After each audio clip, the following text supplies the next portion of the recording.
Bu korobkamizni tushirib oldik. Buni korobkaning ichidagi holat tilay bitta ko'rsataman. Ko'rib turibsizlar, mana bu narsa eski, bu atayin bunaqa rangli qilinmagan, sababi bu kuyib ketgan. Tomonda mahaviy ham kuyib ketgan.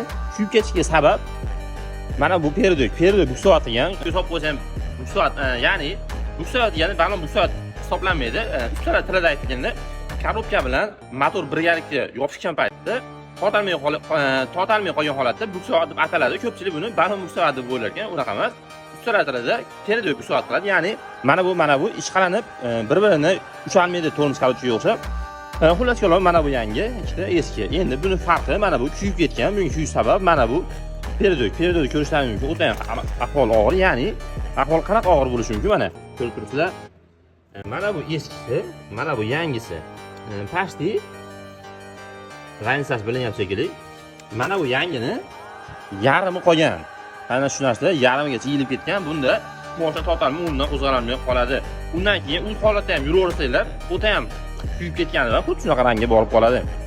Bu holatga kelmasligi uchun sizlardan avvalo muftani kamroq ishlatish, ya'ni svetoforga borib muftani bosib turmaslik kerak.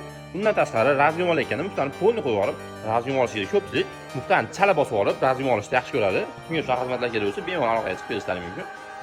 Bu videoda asosan muftani ko'p sotadigan akalarga jo'natib qo'yishingizdan chiqmasin.